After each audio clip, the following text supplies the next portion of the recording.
Good morning. Welcome.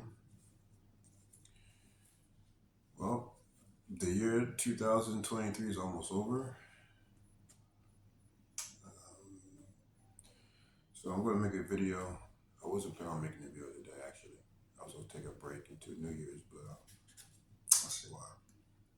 Holy Spirit said, push this out, I guess. So, and this video is what to believe in from God in the year of 2024, next year. So basically, what God? How do you want God to affect you in your life in the year of 2020? Yeah, 2024. I'm sorry. Yeah, so you know those us Christians that believe in Jesus, that have faith in Jesus, that He will provide, as the Bible speaks on. We will not lack anything if we put our trust in Jesus. So, hey, I have a list. I go over my list. Um, well, to have a good ministry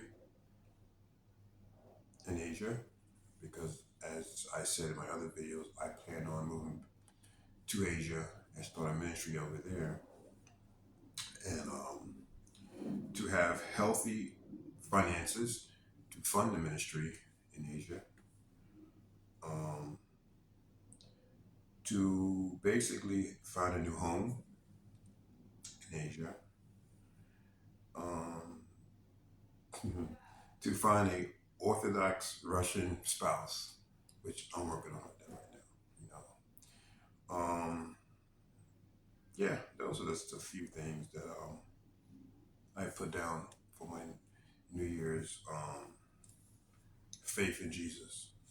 Um, yeah, but that's just write things down. I used to do it more. I kind of slacked off, um, especially yeah, I kind of slacked off with it. I used to always write things down, my plans, and especially when I was in finances.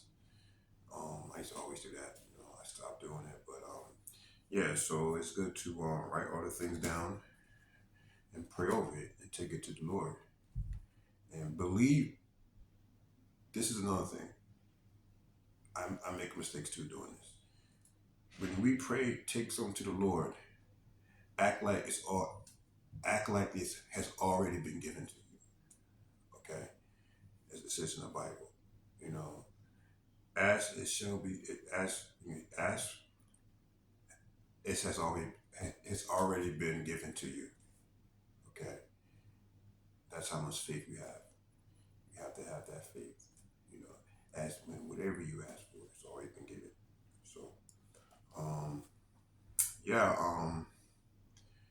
yeah, it's funny how this year went by so quickly. And another thing that's weighing on my heart. This is my. Well, usually when around these time, I'm not in the United States. Usually I'm abroad in another country, most likely Asia, because most of my girlfriends are usually from there. So I'm always already in China, Japan. So in last year, I was in Mexico for New Year's and Christmas. And so I'm here. Obviously, I'm gonna be here for this. I've been Christmas here, and now I'm going to New Year's here. I wasn't planning on doing that. I was planning on being in Russia, but that takes time. All the red paperwork and visas and things like that. But anyway, so I'm on a train. Yesterday, I had to go through Manhattan. I hate, as I say in my videos, I hate taking the subway in New York City. God is good though. So I'm on the train both ways, going in and coming back. Now this is why the holidays. I understand. Listen, I understand the holidays are stressful times, but this is, and there's always a certain group of people, and I hear things on YouTube about why Africans don't have respect for Black Africans, being African Americans, or Black Africans, Black Americans. Okay, I say it again. Black Americans, meaning blacks that are born in the United States of America. Because even though that black maybe well no, depend on where you're from. Because you got blacks from the Caribbean, you got blacks from that born in America, and you got blacks from the continent of Africa, depending on what country in Africa. And my background heritage is Ethiopian, so my parents are from Ethiopia. So um, but anyway, it's always have to be something. I'm on a train. Long story short, so I'm on a train. Now these guys were Russian. They don't speak English. The train was crowded. Everyone's going to the city because it's a holiday weekend. Everyone shopping, whatever. And the train was packed. So an African American guy on. He's listening to his music. He's mean mugging people. Okay. So the Russian guy came on. He was all standing up. There was no seats available. And he kind of shrugged him. And the guy just went crazy, cursing, why you keep whining at us? And I'm saying to myself, nah, I prayed because I'm praying in the spirit, like nothing happens. We don't need no problems. We don't need the train to shut down because of any craziness. But it was just crazy because it's always, why do African Americans have to have so much anger? For no reason.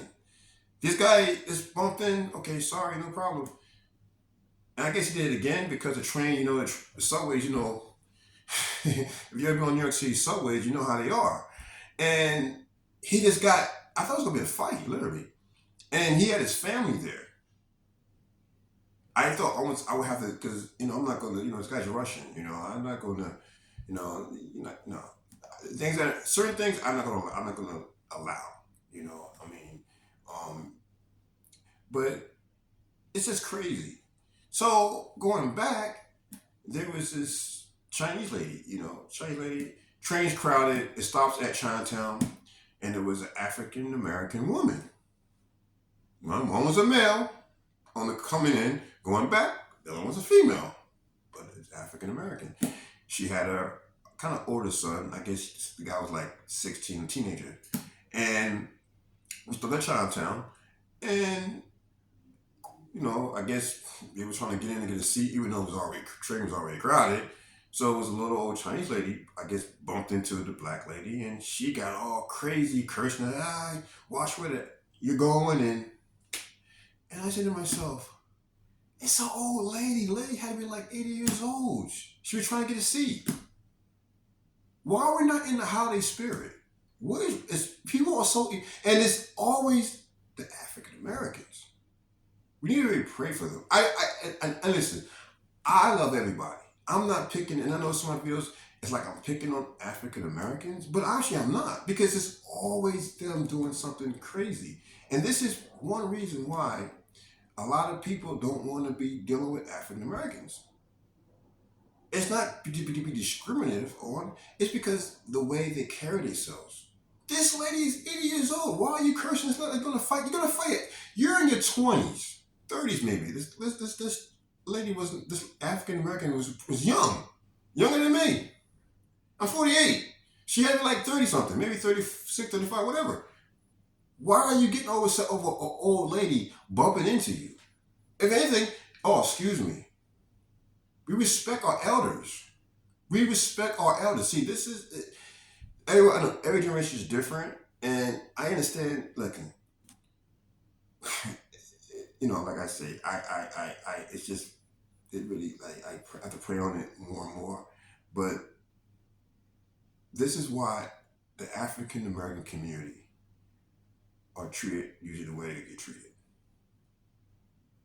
because the way they act is unnecessary. Unnecessary. And for me, it's embarrassing. As a black man living in this nation, it's embarrassing. Because this country stereotypes black anyway. So if you do it, they're gonna think I'm doing it. And it's embarrassing. So if any viewers are African American, please stop making us look like animals. It's very, very embarrassing. It is the holidays, but it should happen. This is the time that people should come together and be humble and be generous. Why are we walking around the street with an attitude, always anger issues? And this lady was with her son at that. This lady had, so you're giving your son this example that you could disrespect your elders. Now, that's because she's not your, that could have been your mother, that could be your grandma. You don't disrespect older people. That really hurt me. And it boiled my blood to the point that I was about to say something then. That one really hurt because this Chinese lady, she's old. She had bags, and she's trying to get in, probably to get a seat. Because she was shopping. Chinatown, it's pretty much a crowded area. Okay? And the black lady was standing up by the door, so I guess when she rushed in, she bumped into the black lady, and she went crazy. And I'm like, I'm saying to myself, what just happened? What just happened? What just happened? But God's good. She was able to get a seat. Someone gave her a seat. Another pastor got up and gave her a seat. God bless. But so this is why I'm sorry if I offend anyone that's African American. But this is one reason why a lot of Africans that come to the United States, right? When they see that, because Africans, they act totally different. They don't have anger problems. They're not disrespectful. They're very respectful. All the Africans I met that came here to be doctors, lawyers, whatever, they come here for a better life and for more opportunities.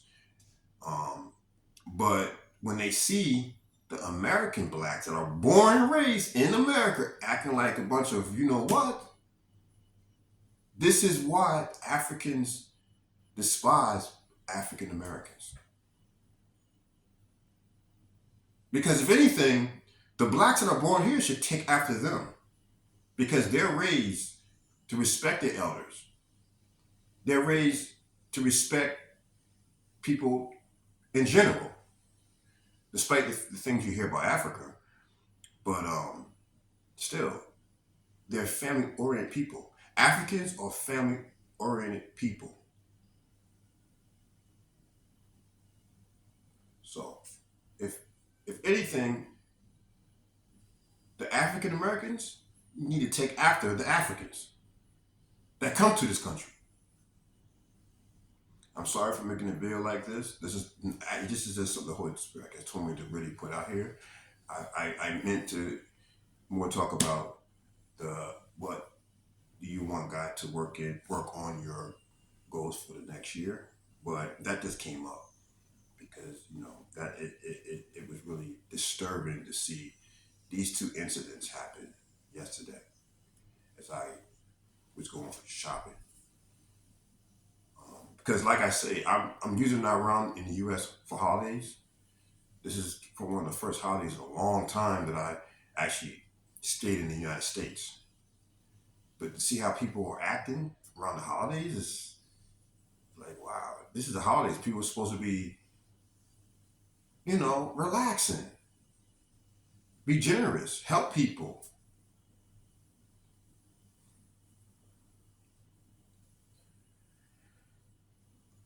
So I just wanted to say that.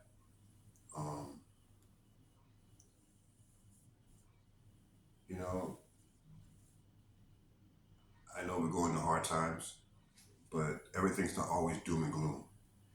Jesus can deliver you from anything, whether it's finances, whether it's from disease, health issues. We have to give our problems to the Lord, and because we can't do it ourselves. We can't do it ourselves. I learned that. This is one reason why I'm back in the United States right now. I was in Mexico for 7 months. I thought I could do everything. I thought I could do everything myself, and so I hit a financial challenge that caused me to come back to New York, here in New York.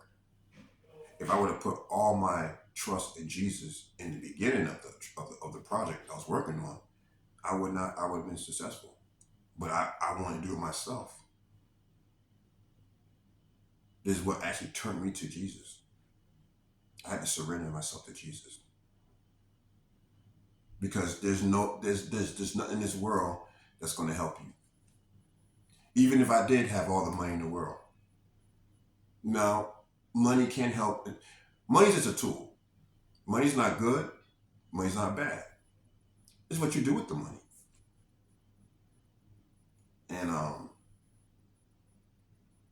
I thank Jesus that I did go broke because if that project would have went through and I would have get all that money, I would have been missing out on Jesus. Because one thing money can't do, buy you a ticket into heaven.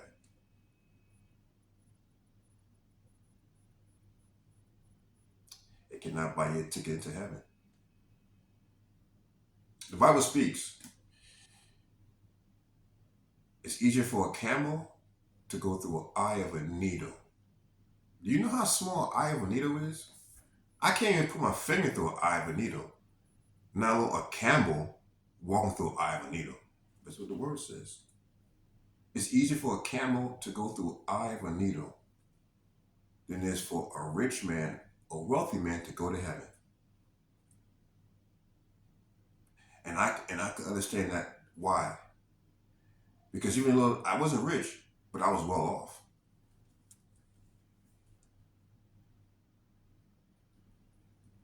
And I didn't want no God. Because you know what I was always saying? Money's my God.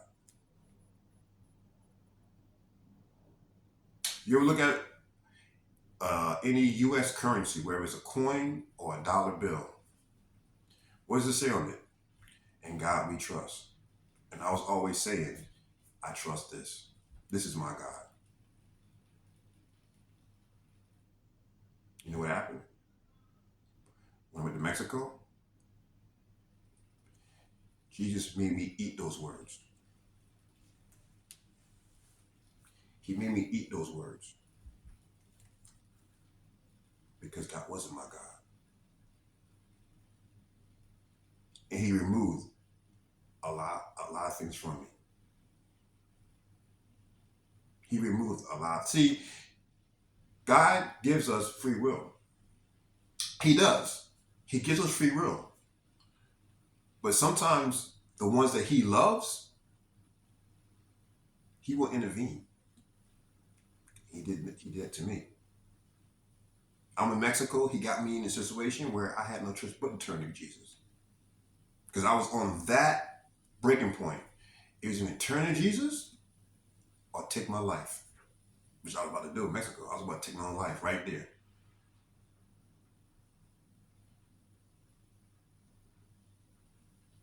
Lost a lot of money in a bad investment. But yeah, money can't buy you joy. It can't buy you love. And it definitely can't buy you happiness. Now, you may think it can buy you happiness. Oh, I'm going on this nice vacation. I can buy this nice car, this big house, nice clothes. But that's temporarily. Then you need more. You want more. If that's the case, why celebrities commit suicide? Why celebrities always have this drug addiction? Because they're chasing something bigger. They want something, they want more. They're never satisfied. They're never satisfied. No matter how much money you have, you're going to not be satisfied. But with Jesus, you'll be satisfied. And now that I'm down, but I'm rich at heart, I'm rich with Jesus. And that's all I want to say. So, God bless everybody. Please be kind to one another. And have a wonderful New Year's. See you next year.